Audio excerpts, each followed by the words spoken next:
Hi good morning. सीधा सौदा के मंडे एडिशन में आप सबका स्वागत है। क्विकली वो ग्राउंड रिपोर्ट जिस पे आज का मुकाबला होना है वो आपकी स्क्रीन पर आई।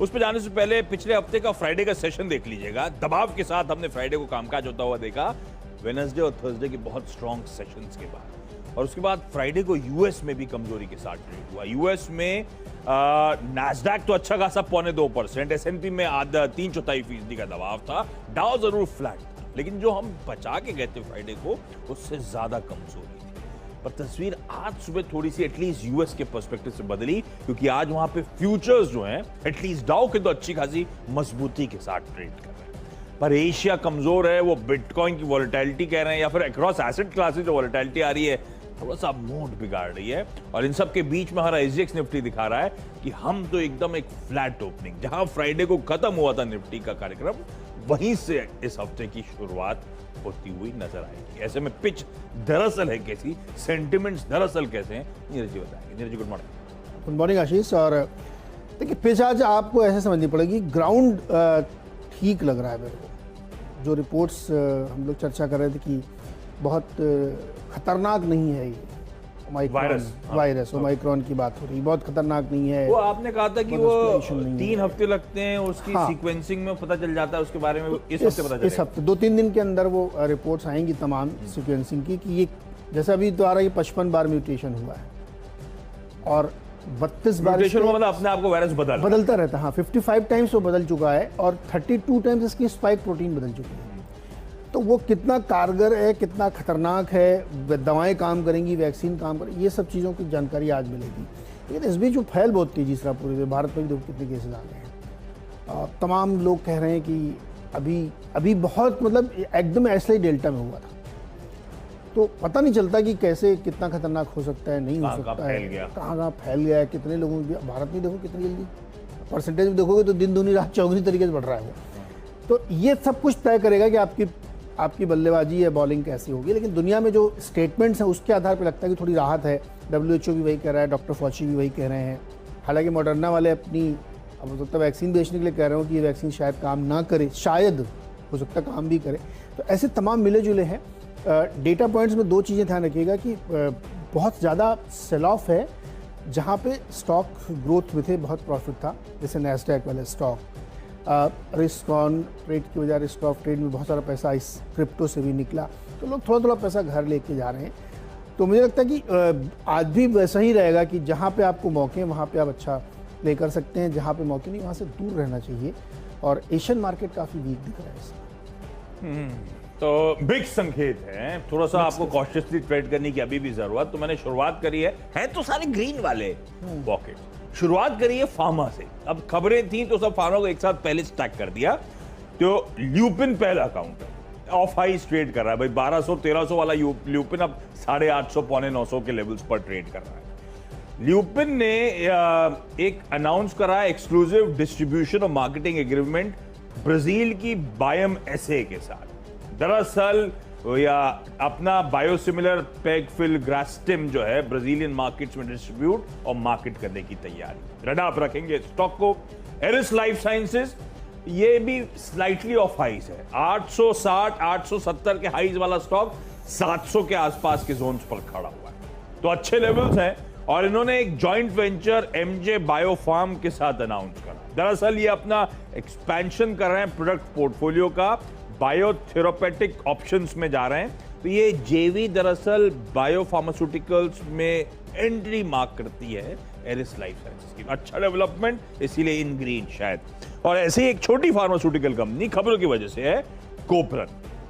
इसकी बोर्ड मीट है 8 तारीख को, आज होगी 6। बोर्ड मीट है यानी कि परसों वेडनेसडे को, जिसमें ये कंपनी का बोर्ड प्रेफरेंशियल बेसिस पर प्रमोटर ग्रुप और बाकियों को शेयर्स अलॉट करने की तैयारी कर रहा है। इसके लिए board meet scheduled. The head of that board meet hopefully कुछ अच्छा मोमेंटम, अच्छा ट्रैक्शन ये स्टॉक दिखाता हुआ नजर आए। वैसे कोपरन जहां खड़ा था फ्राइडे को 52 वीक हाइस थे, ध्यान रखिए।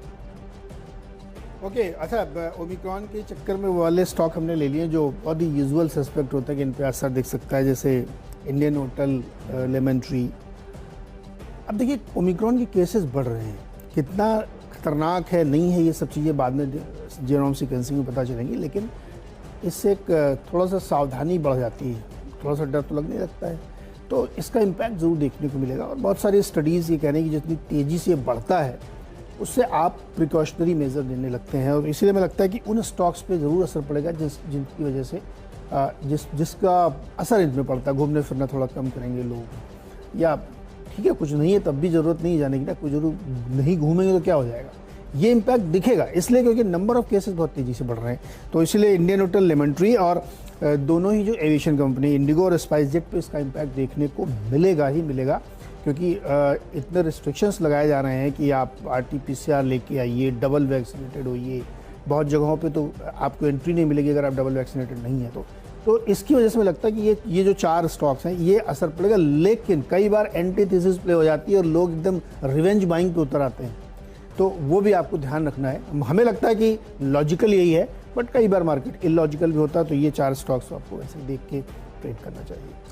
अच्छा, अब फार्मा के बाद 3 फार्मास्यूटिकल कंपनीज के बाद 2 होल्डिंग कंपनी, एक बढ़िया सी रिपोर्ट पढ़ रहा था मैं, उसके बाद ये होल्डिंग कंपनी, और दोनों होल्डिंग कंपनीज बहुत सॉलिड पेडिग्री वाली। पहली है Pilani investment and industries corporation. दरअसल आदित्य बिरला ग्रुप की होल्डिंग कंपनी है और सिग्निफिकेंट इन्वेस्टमेंट्स रखती है कई सारी डाइवर्सिफाइड कंपनीज में। तो सेंचुरी टेक्सटाइल जो लिस्टेड एंटिटी है उसका 33% स्टेक इस कंपनी के पास है, ये मतलब प्रमोटर में क्लासिफाइड है हर जगह। ग्रासिम इंडस्ट्रीज के ऑलमोस्ट 2.5 करोड़ शेयर्स हैं पिलानी के पास, हिंडाल्को के ऑलमोस्ट 3 करोड़ शेयर्स हैं पिलानी के पास, और इवन अल्ट्राटेक का 1.25% स्टेक है। इन 4 कंपनीज के इन्वेस्टमेंट्स की मैं आज की मूल्यांकन कर रहा था, कल की मैंने फ्राइडे क्लोज की कह लीजिए आप, 11,000 करोड़ रुपए के आसपास, 11,000 करोड़ प्लस का मूल्यांकन आता है सिर्फ इन 4 कंपनीज में इन्वेस्टमेंट्स का। इसके अलावा वोडाफोन, केसुराम इंडस्ट्रीज वगैरह में इन्वेस्टमेंट्स हैं। कुल मिलाकर इन्वेस्टमेंट्स की मूल्यांकन आता है 12,000 करोड़ रुपए प्लस का।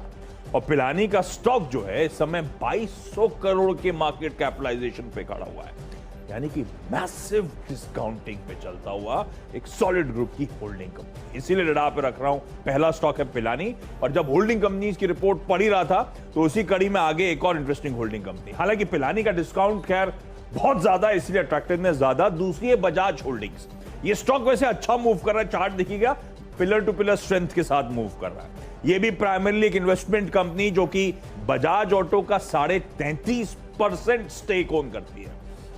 दूसरी बजाज फिनसर्व का 39% स्टेक इस कंपनी के पास है। इन्हीं दोनों का वैल्यूएशन 1,40,000 करोड़ रुपए के पार है, बाकी छोड़ दीजिए। इस समय मार्केट कैप 60,000 करोड़ रुपए के आसपास का।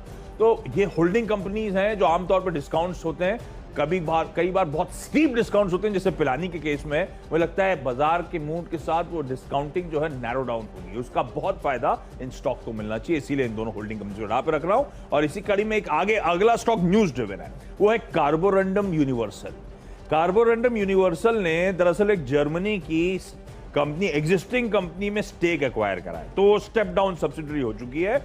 और एक्विजिशन इसलिए हुआ है क्योंकि यूरोपियन यूनियन में ये अपने प्रोडक्ट्स के मार्केट्स ढूंढ रहे थे, एब्रेसिव, सिरेमिक्स, इलेक्ट्रो मिनरल्स, इन सब के प्रोडक्ट्स बेचने के लिए वो कंपनी का अधिग्रहण हुआ है। अच्छी खबर कार्बोरंडम के लिहाज से, स्टॉक के साल के हाईज 1,000 प्लस के, 1,008 1,010 के ऑफ हाईज ट्रेड करता हुआ, खबर अच्छी। चलिए अगला 5वां 6वां स्टॉक। 5वां स्टॉक एक छोटी सी रियल एस्टेट कंपनी कार्डा कंस्ट्रक्शन। इसमें 2 तारीख को सोसाइटी जनरल ने 36 लाख शेयर खरीदे 16.65 के प्राइस पे, और फिर 3 तारीख को रिस्का इन्वेस्टमेंट ने 31 लाख शेयर खरीदे। अब ये 2 दिन की बाइंग के अलावा अगर आप देखिए तो जून से लेकर के सितंबर क्वार्टर में ये स्टॉक ग्रीन में ट्रेड करना चाहिए। करीब करीब FII स्टेक अपना 12% तक बढ़ा के ले गए हैं, जो पहले 0.3% था। इतना मैसिव यहाँ पे बाइंग देखने को मिली है, और FIIs अगर इतना बड़ा स्टेक यहाँ पे लेके चल रहे हैं तो ये इंटरेस्टिंग प्ले लगता है। वैसे भी रियल एस्टेट कंपनीज इस समय काफ़ी बढ़िया मूव दिखाती हुई दिख रही हैं, और अब ये खबरें निकल के आ रही हैं कि RBI जो है वो रेट ऑफ इंटरेस्ट में कोई चेंज नहीं करेगा। ऐसी तमाम अखबारों में खबर छपी है, क्योंकि एक तो माइक्रॉन और वैसे भी RBI कह रहा है ग्रोथ उनका फोकस है, इसलिए मुझे लगता है कि रियल एस्टेट आज प्ले रहना चाहिए। ओबेरॉय रियल्टी अगला स्टॉक है जहाँ पे ध्यान रखना चाहिए इसी खबरों पे कि शायद ब्याज दरों में कोई छेड़छाड़ नहीं होगी, सस्ते ब्याज की स्कीम चालू रहेगी, तो रियल एस्टेट कंपनियों के लिए अभी और अच्छे समय यहाँ पे आते हो रहे हैं। तो हमें लगता है इसमें खरीदारी की जा सकती है, अच्छा ग्रीन ट्रेड हो सकता है। छोटा सा ब्रेक से लौट के आके बात करेंगे अगले स्टॉक से।